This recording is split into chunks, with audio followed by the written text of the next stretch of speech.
Hey everybody, it's Shadowstar and Crystal here for another review of Legends of Tomorrow. And this time it's another good one, although in a different way. It's not the usual crazy Legends fun happiness that it usually is. But it's still a good one for very different reasons.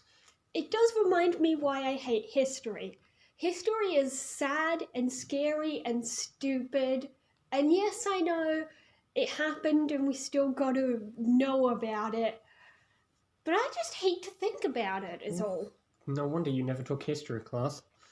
Meanwhile, I learn history all the time. So before we get into the darker sides of this episode, we do have the more light-hearted aspects. We have zombies, which contribute to some of the other parts of the plot, including a little plot with Mick and Ray and Stein, which doesn't achieve much other than just putting them out of their action. It's like, okay, we've got plots for Sarah and Nate. We've got plots for Jackson and Maya. Let's just shove the rest of them on a ship. Yeah, it splits up the team. It's about the only it's about the only light-hearted plot too. Yeah, you get the light-hearted stuff with little bits of moment with Ray and Stein and all that. That's about the only light-hearted stuff you get. Yeah. Then, of course, on the Nate and Sarah plot, you get them meeting Ulysses S. Grant, an actual historical person who was a leader in the Civil War and eventually became a US president. So yeah, and I have to say, the guy they got to look like Ulysses S. Grant does a pretty good spot on looking like the guy. Oh yeah, he showed me a picture. It does really look like him. I remember when I was learning about the Civil War and I saw a picture, I was like, holy crap, it really looks like the guy from Legends. Yeah. But yeah, that was pretty good. But yeah, I do like that. For once, at least from look, I'm not a huge historian on the American Civil War. From what I know, it seems relatively accurate, minus the zombies.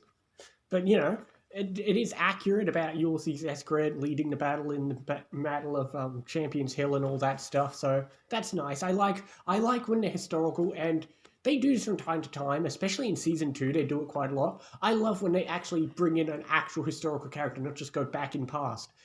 I mean, we've had that a few times. I'm trying to think how many times we... The only one I can think of from Season 1 is when we met H.G. Wells. Oh, yeah. And then, of course, last year we had the Shogun, but that barely felt like a real character, even though he is a real person. But yeah, whereas this one, we get the actual Ulysses S. Grant. Yeah. And actual historical specific dates and points in time. So I do find it weird that he becomes a US president, and Sarah's like, oh, they named a school after him, as if it's so shocking. It's like, he's not just a general, he became a president, so it shouldn't be that shocking. I know, they didn't even mention the president bit. Yeah, and then obviously we have the Jackson and Maya plot, which is obviously the more darker aspect of this episode. But I really enjoy it, especially the scene when, you know, Jax is down there and you can really just feel the hopelessness that he's feeling and everything. Hopelessness, but at the same time, there's hope. Like he says to Stein later, all those slaves, they still had hope. I know. At the same time, they were hopeless because they were saying, we can't run, there's dogs and whatever that will catch us. I know, but I like the scene where you can, yeah, but the music and the way, the acting of Jax when, you know, he's down there and he realizes he's screwed and he's really faced with the harsh reality, because I kind of feel like Stein was a little bit right in the fact that he was in over his head. The fact that he thought it'd be a bit easier than he realized and he had to face the harsh reality of it. Yeah. The only I do wish they just made it slightly more of an aspect where Jax appreciates how far history has come, but he still makes a lot of statements about history, about things not being perfect. And I'm not saying things are perfect, but at the same time, I wish that it had been a bit more... He does tell them it gets better. Sure, he says not perfect, but a lot better. Yeah, still. It would have been nice for him to just appreciate how far we've come either way. But still, it was a wonderful scene. And I like the bit where they close out on quietness and you hear them singing the song again before it goes to credits. I almost wish they didn't play the credits theme. Because, yeah, it just goes from a mood whiplash. Like, you got the soft, somber bit of the music and then them singing and then it goes to the credits. But, yeah. Yeah. And I love whenever they do, like, sad, slow versions of a character theme. Like, they do the sad, slow version of the Firestorm theme when Jax is down there. I love all those little details. I can think of another time they come back. But, yeah, it's really good details. But it's definitely... It's one of the most serious Legends episodes there is. Like, Legends doesn't usually go to very violent parts of history, or if they do, they kind of make it a bit more lighthearted. Like, sure, there's been a few times they go to World War II, they meet Hitler, or they see things like that, but they don't really capture on the darkness that much, even in a time that should be dark.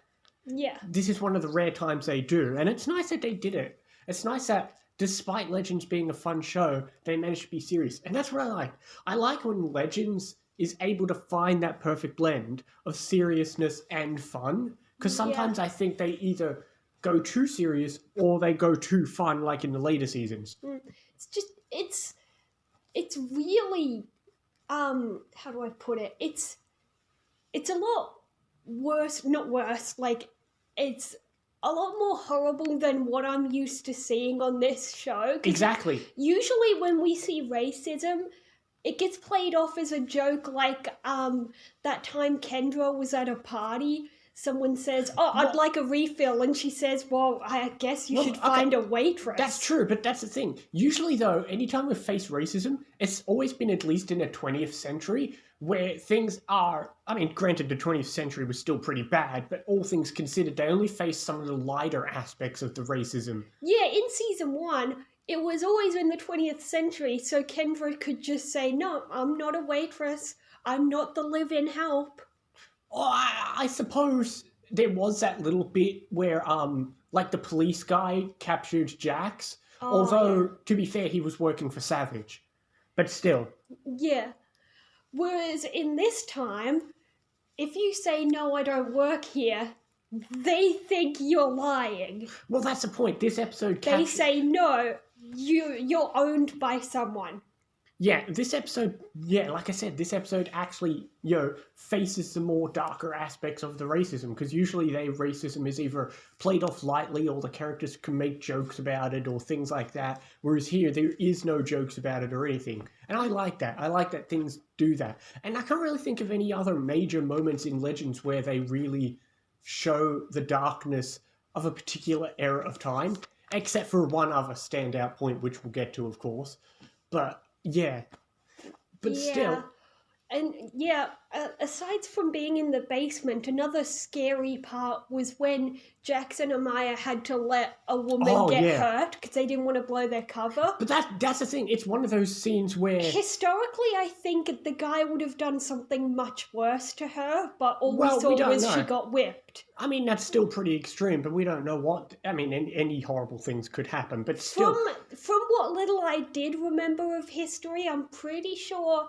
when it comes to a black woman, the guys did something worse. Well, yes and no. Who knows? Some did, some didn't. Some wouldn't have done it, some would have happily have done it. Like the guy who found Amaya at the party. Yeah. He said somebody else is going to have a lot of fun with you at night. But still, like I said, this episode doesn't shy away from the darkness. And it, just like, I like the parallel, because just like, it's kind of, we are them, because, just like Jax and Amaya have to sit there and watch, we have to, because even most TV shows would they'd hint at a lot of the darkness, but they wouldn't be so open with it like that scene. Yeah, but still, and it's one of the rare times the Arrowverse really takes a focus on racism. Well, aside from Black Lightning, of course, but we'll get to that another day. But yeah, anyway... enough about awful stuff. The episode was still really good. A great scene was the ending when Stein talked to Jax. Oh god, that was a good scene. That was a nice scene with Stein. And his line, there will always be people who seek to dehumanize us. At first I was wondering why he used the word us. But then I remembered that Stein is Jewish. So I actually never thought... I never really thought about that. I'm glad you pointed it out. So his people, if you can say that, have gone through something sort of similar. Exactly. So I'm glad you pointed that out, because, you kind of forget that. Although, and at this point, we've never really captured that point with Stein. Although there will be a particular moment with Stein, but that's coming up later. When I was watching the scene where the woman got whipped, it reminded me of a book we read in school about the Jewish concentration camps, where the guy writing the book, because he wrote it based on his life, he had to sit there and watch a woman get something done to her that I won't say. I remember having a book as a kid that, and this was when I was younger, because it was a kid's book. It wasn't a friendly kid's book, but it was a kid's book, and I didn't really understand it at first, but my goodness, I realized how dark it was, because it was also during that time period. No, I don't mean a kid's book, but it definitely had those lighter, slightly comedic aspects, but then it also had a really dark ending that I completely didn't think about until later. What book? I can't remember what it was called. Oh, I'll try to remember, but whatever. It was because it was by a writer who usually writes a lot of the other kind of comic novels that you get as a kid. But yeah. But anyway, getting back at hand, yeah, we enjoyed this episode, but obviously, it's a bit different because obviously it's not the fun laughing episode. One of those times where it's like, it's a good episode, but it's not the fun laughing one. I'm still giving it an 8.5 because it's really good. Oh yeah, I'll give it an 8. It is really well done. Yeah. What is the next episode called? Compromise. I promise you next one's much more fun. I think I remember what needs to happen soon. So that might be it. Yeah, well, yeah, we're getting pretty good into things. But yeah, I enjoy next episode as well. And I enjoyed this episode too. But we will see you next time for more Legends and other things as well. See you next time, guys.